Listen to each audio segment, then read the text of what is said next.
Nanti ulama akan berbeda pendapat. Nanti lain lagi di hadis. Salah satu istilah-istilah itu nanti akan jadi perdebatan. Salah satunya yang pernah saya jelaskan di masjid ini, dan masjid ini tidak ada tanggung jawab terhadap yang saya jelaskan. Ya, mungkin teman-teman ada yang bertanya dari kemarin mengenai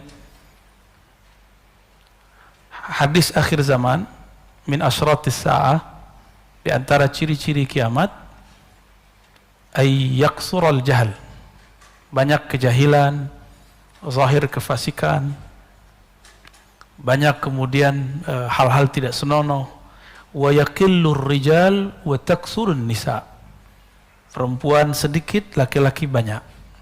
Lalu saya di sini menyampaikan dan saya katakan masjid ini tidak bertanggung jawab dengan pandangan saya. Jadi kalau ada yang nanti mengatakan, oh masjid RMJ tidak ada kaitan dengan itu.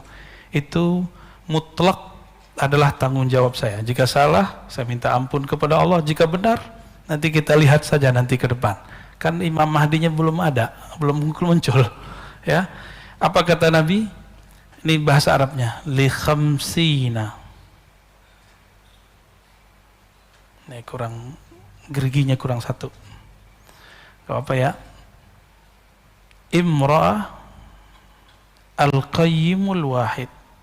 Ini istilah ini bisa diperdebatkan. Barangkali saya keliru di sini, bisa jadi. Benar bisa juga. Nah, nanti di mana saya kelirunya, nanti saya sendiri juga baru sadar kemarin. Ya, sebenarnya sudah sadarnya lama, dikritik orang, tapi saya kemudian yang mengkritik orang paling dekat saya sendiri. Kok kamu memahaminya begitu? Li khamsina, terhadap 50 perempuan, imra'atan al-qayyimu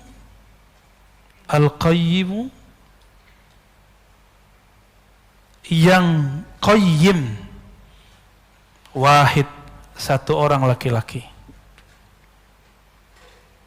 Ini saya karena menjelaskan di sini, saya wajib menjelaskan kembali, ya, biar masjid ini tidak ada kaitannya dengan pemahaman ini. Termasuk saya ngajar di semester sebelumnya, masih sempat ngajar di Ma'had Darus Sunnah, dan Ma'had saya tidak ada kaitannya dengan pemahaman saya ini. Jadi tolong nanti jangan disalah-salahkan pesantren saya, tempat saya ngajar, ya, tempat guru saya dulu mengajari saya. Taib, al-qayyim, ini yang jadi perdebatan, benar nggak? Ya, ini yang jadi pertanyaan. Satu laki-laki, 50 perempuan. Udah sering dengarkan dari kecil? Bayangannya apa? 1/50 itu yang terbayang dalam pikiran saya, kata qayyim waktu itu menikahi. Bisa jadi salah. Kenapa saya mengatakan menikahi? Karena di Quran ada kalimat qawwamuna, ar-rijal qawwamuna 'alan nisa. Laki-laki adalah pemimpin tulang punggung perempuan. Ternyata ini jadi sumber masalahnya. Karena perbedaan istilah. Bisa jadi istilah di Quran itu berbeda dengan yang di hadis. Berarti saya salah. Gitu. Saya ceklah riwayat-riwayat. Ternyata tidak ada yang mendukung masalah ini. Baik pro ataupun kontra, karena memang nggak ada lagi riwayatnya. Kalau di riwayat lain cuma disebutkan 40. Di riwayat Imam Muslim ada 50, ada 40 seingat saya. Kalimat 50 dan 40 dalam bahasa Arab itu disebut lit taktsir, menunjukkan banyak, nggak mesti 50. Bisa saja cuma 10 disebutnya, bisa di 9. Karena kalau 9 dalam mazhab Daud al-Zahiri masih diperkenankan. Tapi itu bukan mazhab yang mu'tabar. Mazhab saya sampai sekarang masih mazhab Syafi'i. Dan saya tidak mau melanggar ijma. Ya. Ada yang bertanya, apakah antum melanggar ijma? Tidak. Terus kenapa ngomong begitu? Mana ada dalilnya kemudian membolehkan menikahi, menghalalkan nikah 50? Dalam pemahaman saya, kalimat ini adalah izin Rasulullah untuk menikahi 50. Itu pemahaman saya yang basic. Tapi ternyata tidak semua orang memahami hal itu, karena kata qayyim di dalam istilah bahasa Arab mayyaqumu ala umurihinna, yang mengurusi urusan perempuan, makannya, minumnya. Tapi kan perempuan juga ada urusan biologis. Supaya halal, maka saya memahaminya waktu itu di sini dihalalkan Allah. Dan inilah hadis yang menghalalkannya. Jadi bukan sekedar pemahaman bahwa nanti ada imam kemudian berijtihad membolehkan, enggak, tapi karena hadis ini. Tapi ternyata tidak semua orang berkenan. Bahkan Imam Ibnu Hajar Al-Asqalani mengatakan ini mustahil. Bagi Imam Ibnu Hajar Al-Asqalani, beliau juga hafiz dan qadil qudat. Maka saya katakan, teman-teman, karena ini tidak disepakati oleh siapapun, ya, maka saya mohon maaf sudah membuat antum salah faham, dan saya mencabut pemahaman itu, dan saya merevisi bahwa saya tawakuf dengan makna hadis ini, bahwa maknanya belum tentu menghalalkan 50 perempuan. Oke, clear? Ya. Tapi mungkin nggak satu laki-laki menikahi 4 perempuan, lalu dia karena masa perang, nanti kan setelah perang laki-laki banyak yang meninggal, maka 4 istri yang sah, selebihnya budak. Mungkin, sangat mungkin itu terjadi kembali, karena perbudakan baru habis 100 tahun yang lalu. Ya, di daerah Sulawesi dulu masih ada perbudakan 100 tahun yang lalu. Ya, di Amerika baru dihapus, sedangkan Nabi sudah bertahap menghapusnya dengan cara kafarah. Ya, jadi tolong teman-teman, ini cuma perbedaan penafsiran ayat dan hadis. Jadi tolong jangan diperpanjang dan jangan bawa-bawa MRBJ. Ya, pengurusnya tidak ada masalah di situ, dan jangan bawa-bawa guru saya Kiai Haji Ali Mustafa Yaqub, Allah yarham, dan pesantren tempat saya belajar, pesantren khusus hadis Darus Sunnah.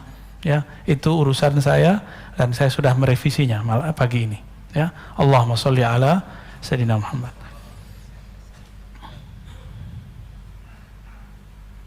Dan dulu di masa-masa terdahulu, pernahkah ada Nabi menikah lebih dari 4, dari 9, 10? Hatta Nabi sendiri 11 istri. Nabi Daud disebutkan di Quran 100 istri, 99 tambah 100. Berarti di syariat terdahulu pernah ada. Dengan hadis yang tadi, pemahaman saya dulu, boleh jadi syariat itu dikembalikan.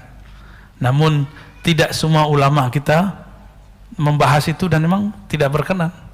Ya, clear ya. Jadi nggak usah banyak simpang siur lagi, dan silakan antum sampaikan ke teman-teman yang mungkin mempertanyakan ini.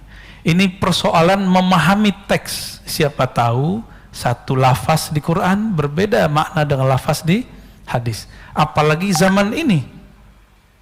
Apalagi zaman ini. Jarak kita dengan baginda Rasul sallallahu alaihi wasallam sudah 1443 tambah berapa tuh? Tambah beliau di Madinah, tambah beliau di Mekah. Baik. Kapan kehinaan akan muncul? Ketika ketamaan bersemi di dalam diri. Ya, ala bidri tama'in, jika ini disemaikan ketamaan. Enggak dibersihkan, justru malah disemaikan. Nah, ini yang kemudian jadi catatan Imam Ibnu Athaillah As-Sakandari, jangan pernah sama sekali merawat ketamaan. Sifat tamak jangan dirawat, gitu maksudnya. Tamak itu sifat dari hewan ternak. Makanya hewan ternak itu hina. Tapi sehina-hinanya hewan ternak seperti babi. Babi tidak pernah mengingkari takdirnya ketika dia tidur di kotorannya sendiri. Pernah nggak babi mengingkari takdirnya? Tidur di kotorannya sendiri. Bahkan nggak ada makanan, dia makan kotorannya sendiri. Itu babi pernah protes nggak? Jadi kita ini untuk masalah takdir kalah sama babi. Itu perkataan Imam Sya'rani. Anjing, kata Imam Sya'rani, anjing itu galak tapi tidak tamak. Kata beliau, guruku salah satunya adalah si guguk alias anjing. Maksudnya apa? Saya bingung. Karena dalam pikiran alam bawah sadar orang Indonesia khususnya, anjing itu najis karena mazhab Syafi'i. Tapi ternyata di mazhab Maliki tidak. Di mazhab Maliki anjing tidak najis. Kata Imam Sya'rani, lihatlah apabila anjing makan, itu dia kalau sudah kenyang, walaupun dagingnya masih banyak, daging yang dia santap masih banyak, dia tinggalkan. Dia nggak bawa tabungan buat besok gitu, bekal buat besok. Ada nggak anjing begitu? Maka segalak-galaknya anjing, anjing tidak tamak. Kita sudahlah galak, emosional, rakus, tamak lagi. Nauzubillah min dzalik. Semoga Allah menyembuhkan ketamaan di dalam diri kita semua. Amin ya rabbal alamin.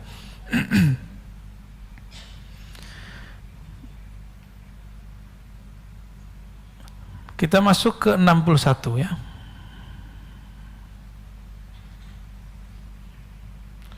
Ma qadaka syai'un mislul wahmi. Ma qadaka syai'un mislul wahmi. Tidak adalah yang mengikatmu, lifestyle, gaya hidup. Ini mainnya di sini. Ya. Ma, tidaklah, qadaka, mengkaitkanmu, menarikmu, syai'un, sesuatu pun, mislul waham, yang lebih deras, lebih kuat daripada waham. Waham itu apa? Nah, ini kalau kita buat ilustrasinya, yakin. Yakin itu udah paling tinggi. Pertengahan namanya syak. Apa arti syak? Ragu. Di bawahnya namanya waham. Jadi ini 50%. Dari 0 sampai 50 disebut dengan waham. Pikiran, asumsi tentang sesuatu yang lemah, bahkan di bawah syak, tapi kemudian jadi was-was. Bentuknya nanti was-was. Atau kata-kata orang. Jadi, apa kata orang gitu. Pernah begitu nggak? Apa kata orang kalau aku ke masjid pakai motor? Apa kata orang kalau apa kata orang? Kalimat itu padahal orang nggak pernah ngomong. Ya. Benar nggak? Saya pernah pakai motor ke sini kan, malah disamperin. Wah, Ustadz, malah digituin. Motornya motor Beat lagi, badan kita segede gini. malah dipuji-puji ya. Saya kaget, saya nggak mau dipuji. Ya.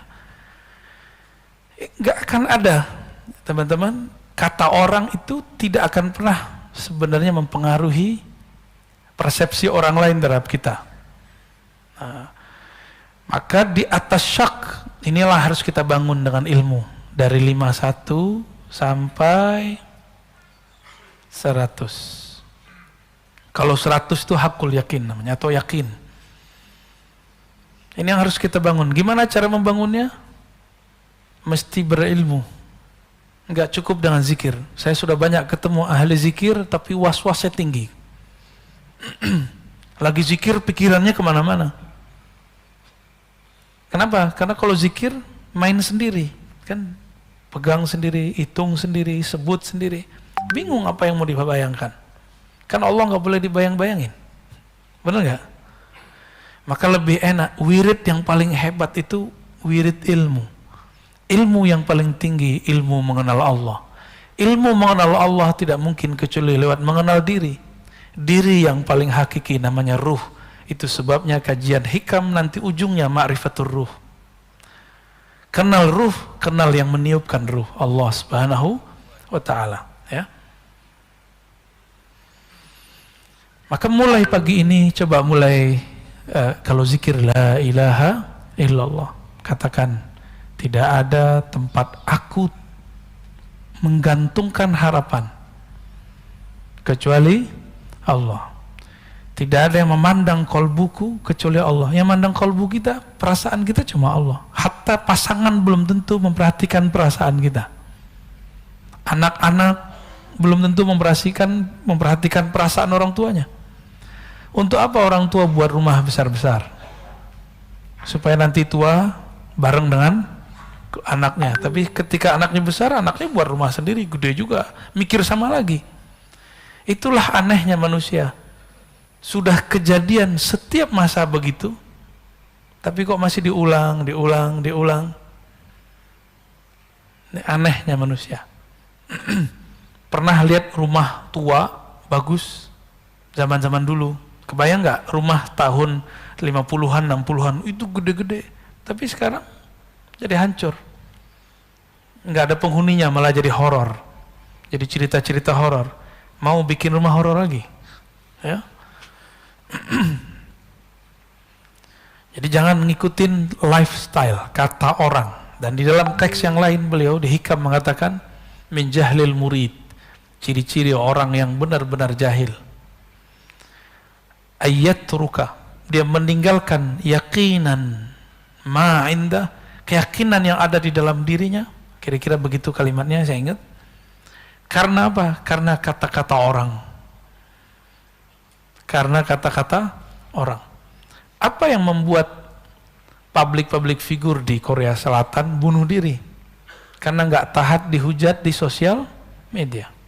Karena kolbunya menggantung kepada wahamnya. Nah, waham ini hanya bisa dihancurkan dengan kalimat la ilaha illallah dan Allah.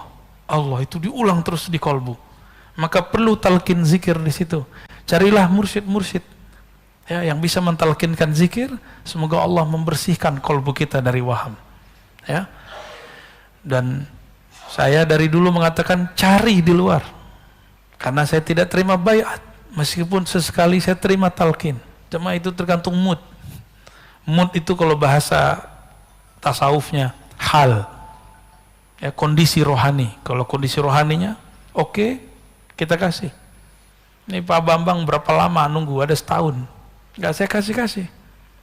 Tahu-tahu lagi nggak ada mengapa-ngapain, kita talqin dan dia merasakan nikmatnya. Ya. Antum sholat, yang bisa merusak sholat itu waham. Waham itu yang nanti melahirkan khayal. Khayalan ini yang mengganggu pikiran dalam sholat. Sholat tapi kepikiran motor dikunci apa enggak, mobil dikunci apa enggak, itu dari